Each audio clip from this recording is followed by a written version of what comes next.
আসসালামু আলাইকুম ব্যারিস্টার হাসান। ওয়ালাইকুম আসসালাম। আমরা জানি যে শামীমা বেগম উনি সিরিয়াতে গিয়ে আইসিসে জয়েন করেন অ্যান্ড এখন সিরিয়াতে বাশার আল আসাদের সরকার পতন হয়েছে, এর ফলে কি তিনি কোনো সুবিধা ভোগ করতে পারবেন কিনা? এটি একটি ভেরি ইন্টারেস্টিং কোশ্চেন। প্রথমে আমি আসি যে শামিয়া বেগমকে।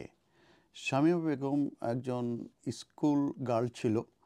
সে লন্ডন ছেড়ে চলে যায় 2015-এ এবং তার উদ্দেশ্য ছিল ইসলামিক যে স্টেট আছে সেটাতে জয়েন করা এবং তার পরিপ্রেক্ষিতে তার যে ব্রিটিশ সিটিজেনশিপ ছিল সেটা মূলত কেড়ে নেওয়া হয় এবং সেটার বিরুদ্ধে সে বিভিন্ন সময়ে এই সেভারাল লিগ্যাল ব্যাটেল করেছে এই ইউকেতে ফিরে আসার জন্যে। কিন্তু তার যে সিটিজেনশিপ রিভিউ হয়ে গেছিলো, যেটার কারণ ছিল ন্যাশনাল সিকিউরিটি গ্রাউন্ডস, সেই যে লিগ্যাল ব্যাটেলগুলোতে সে মূলত জিততে পারে নাই। তো আমরা জানি যে এই যে ক্যাম্পে সে মূলত এখন আছে সেটা হচ্ছে Roj detention camp in north eastern Syria.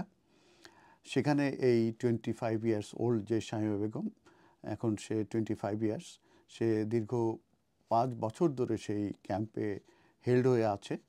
তো যেহেতু এই যে আমাদের যে বাশার আল আসাদের যে রেজিম সেটার পতন হয়ে গেছে আমরা জানি, এবং সেখানে যে রেবেল যে ফোর্সেস আছে তারা মূলত টেকিং ওভার করেছে, টেকিং হোল্ড করেছে, বিশেষ করে ডামাস্কাস গত সানডে মর্নিংয়ে। তো এই যেহেতু এই বাশার আল আসাদ রেজিমের যেহেতু পতন হয়ে যাচ্ছে, তো এটা একটা ইস্যু কিংবা একটা ট্রিগার করতে পারে যে তার যে হিউম্যান রাইটস যে কেস, এইটা হয়তোবা আবার নতুন করে এটা আবার রেজ করা সম্ভব।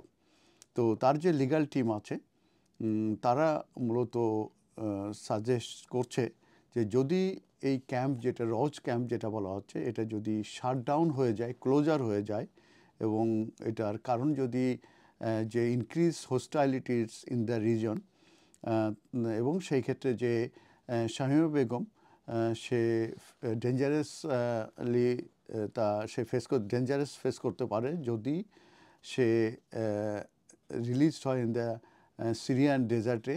তার মানে ওই রোজ ক্যাম্পটা যদি বন্ধ হয়ে যায় তাহলে তাকে মূলত এই যে ডেজার্ট যেটা মরুভূমি আছে সেখানে মূলত তাকে রিলিজ করা হবে এবং সেটা তার জন্যে ডেঞ্জারাস হবে এবং এই কারণেই তার যে ফ্রেশ যে হিউম্যান রাইটস কেস এটা ট্রিগার করতে পারে। তো যে শামীমা বেগম সে মূলত বর্ন এবং রেজড হয়েছিল in tower Hamlet in east লন্ডনে, এবং সে যখন সিরিয়াতে যায় এবং একজন আইএস ফাইটারকে সে বিবাহ করে এবং তার 3টি বাচ্চা হয় এবং প্রত্যেকেই মূলত ইয়াং অবস্থায় মারা যায়। তো প্রিভিয়াস গভর্নমেন্ট, যেটা কনজারভেটিভ গভর্নমেন্ট, মূলত তার যে ব্রিটিশ সিটিজেনশিপে স্ট্রিপ করে ফেলে, যেটাকে ডিপ্রাইভ করে ফেলে, এবং তার বিরুদ্ধে এলিগেশন করা হয় যে থ্রেট টু ন্যাশনাল সিকিউরিটি যদি সে ইউকেতে ফিরে আসে। এবং ইন্টেলিজেন্স যে এজেন্সিগুলো আছে তারাও কিন্তু কন্টিনিউয়ালি ভিউ নিচ্ছে যে সে এখনও সিকিউরিটি রিস্ক আছে, এবং অথরিটিস এটাও মেনটেন করছে যে she would not be left state, সে স্টেটলেস হবে না যেহেতু তার বাংলাদেশি সিটিজেনশিপ আছে। তো সে মূলত চ্যালেঞ্জ করে তার যে রিমুভাল অফ আর সিটিজেনশিপ, যেটা 2019-এ করা হয় এবং সুপ্রিম কোর্ট সেটা রিজেক্ট করে ইন 2021-এ।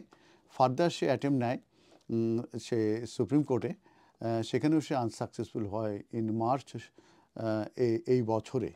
তো কনসিকুয়েন্টলি সে সে এখনও পর্যন্ত সেই রজ রিফিউজি ক্যাম্পে আছে, যেটা মূলত control by the US backed Syrian democratic forces, যেটা কুর্দিশ মিলিশিয়া।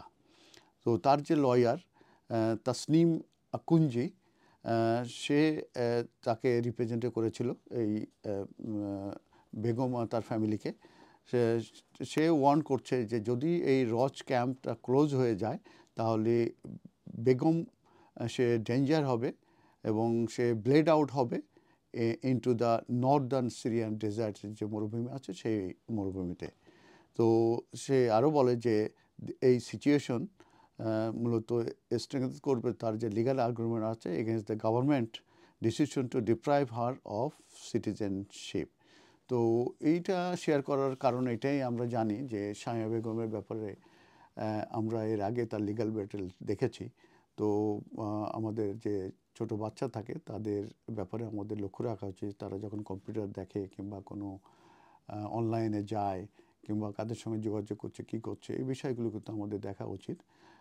তো সে সিরিয়াতে যে আইএসএ জয়েন করার পরিপ্রেক্ষিতে তার ব্রিটিশ সিটিজেন চলে গেছে এবং এখন সে রোজ ক্যাম্পে আছে এবং রোজ ক্যাম্পটা ক্লোজার হওয়ার সম্ভাবনা রয়ে গেছে। এবং যেহেতু আসাদ রিজম নাই, তার হয়তো ডেজার্টে তাকে হয়তো ছেড়ে দেওয়া হবে এবং তার লাইফ ডেঞ্জার হবে। তো সেই কারণে মূলত আবার হিউম্যান রাইটস ট্রিগার করতে পারে, কিন্তু আমাদের বাচ্চাদের ব্যাপারে আমাদের খেয়াল রাখা উচিত, তারা যেন কোথায় কী করছে এটা যেন আমরা কিপ অ্যান আই রাখি, যাতে করে শামীমার মতো কেউ যেন এইভাবে দেশ ত্যাগ করে কোনো আইএস কিংবা অন্য কোনো সংগঠনে জয়েন করতে না পারে। ধন্যবাদ।